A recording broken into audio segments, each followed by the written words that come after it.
my second year at Makerere University while pursuing a bachelor's degree in software engineering. I joined this amazing team of 4 guys, and I happened to be the only lady on that team.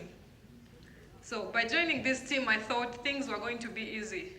But it happened that most of the times I found myself, together with another teammate of mine, Isaac, doing the coursework for the rest because they were always at work or they couldn't make it. So out of curiosity, one of those days we're talking with Isaac. That's the other teammate that we always worked with because the rest were always at work. I asked Isaac what he did during his senior 6 vacation. Because I personally didn't have a job and sat home the whole vacation, and you know how long that period is. So Isaac tells me that he used to sell groundnuts during his senior 6 vacation. And that is Isaac. That's the other teammate.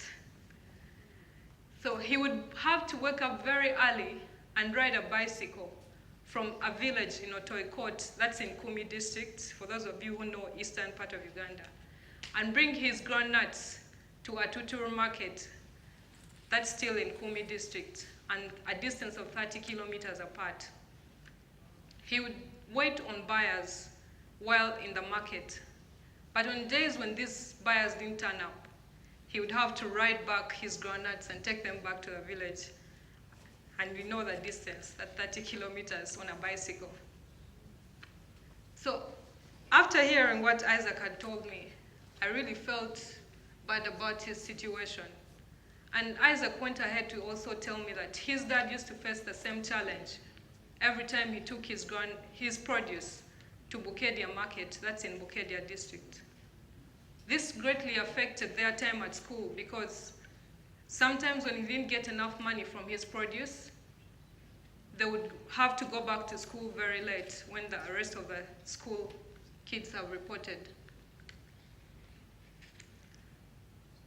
So after hearing all this, I really thought to myself, what is this that Isaac is going through and his family? Atutur and Bukedia markets are one of those markets, many markets in Uganda that open on different days, and farmers bring their produce to such markets with the hope of getting buyers, but it's not always the case. So they therefore have to either wait for the following week when that market opens in order for them to bring their produce to these markets. Isaac, like many more smallholder farmers in Uganda today, rely on these rotational markets with the hope that as many customers will turn up and help them realize maximum profit from their produce. But as we saw from Isaac and his dad, it's never the case. So I thought to myself, something should be done. Because it's not only Isaac or his dad, but many more farmers out there are being affected with this same challenge. During our recess term, that's in our 3rd year, I was lucky to be introduced to mobile application development. And here, in one of the computer programming lectures, here we learned how to develop mobile applications. And when we left that lecture, I went aside and met with Isaac, and we really thought about the conversation we had had the previous semester about the different challenges they had had. So we thought to ourselves, with the knowledge we've acquired from class today, I think we can do something about this. We can actually develop an application that can help solve this problem. We therefore came up with a mobile application and decided to name it Agro-Market Day. This name was an inspiration from the market days that opened on different days in the various districts in the country.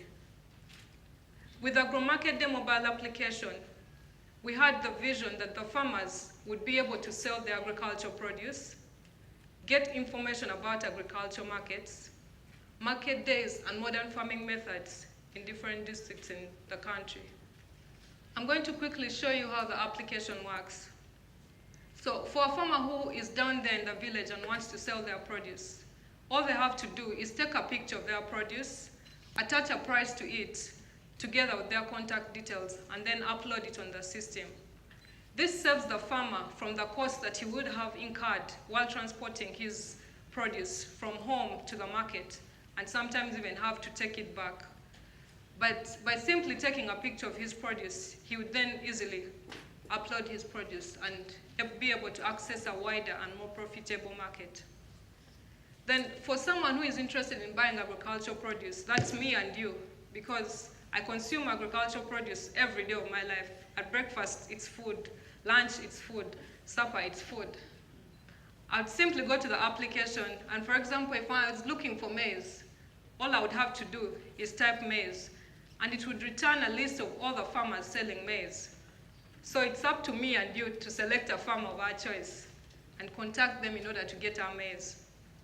This saves you the time, because when you go to the application, by the time you contact a farmer, you know how much the maize is going to cost. And you then have to sit and wonder how much is the maize selling in Nakasero, how much is it selling in another place. Because still with the same application, you're able to select a district of your choice. Then you select a market. For example, if I wanted to buy maybe Irish potatoes in Kalere market, I'll simply select Kampala because I know Kalere is in Kampala. Then I select Kalere market in order to view the prices of produce in Kalere. So by the time I drive there, I already know how much this produce is selling.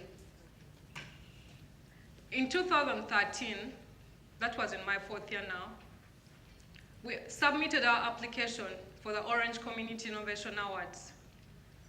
And we emerged as the overall winners of this competition. Thank you. Taking home with us a golden medal and money. This was a life-changing moment for us, because after developing the application, we now thought, how are we going to take it out to the farmers? How is it going to benefit my neighbor? So with the money we had acquired from that competition, we started visiting several markets. And here we introduced the farmers to different benefits that they would get from this application. So on one of those mornings, during one of our visits, we met Katende. Katende brings his eggplants and cabbages to Zirowe market. That's in Luwero district in central Uganda. He brings his eggplants and cabbages every Saturday to this market, and does the same thing like Isaac used to do.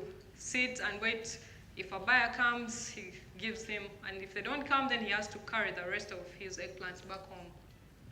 So we introduced Katende to the application, and lucky enough, he had a smartphone. So we showed him that instead of sitting and waiting for this market, he could actually just simply take a picture of his produce and upload it to the system. So that's Katende offloading his cabbages that day. After telling Katende about the benefits of the application, recently he was contacted by a buyer who came from Kampala and bought his eggplants at 200,000 shillings, the same quantity that he always sold on this market day at 70,000 shillings. So we can really see that that's a difference, because now, instead of him waiting at the market for all these buyers that simply came from around Luwero and maybe nearby places, he was able even to be contacted by someone who was in another place. Thank you. We currently have 870 downloads for our application, and our target is 10,000 active users by the end of this year, because we want the whole farming community to have access to this application, because we all know that a large percentage of our population here in Uganda today depends on agriculture. So just imagine the impact that an application like this would have if all the farmers in Uganda had access to it. Our goal is to bring all the local markets that open in these different districts on specific days, to not leave them stay at their places in the several districts, but to bring them onto your phone. Thank you.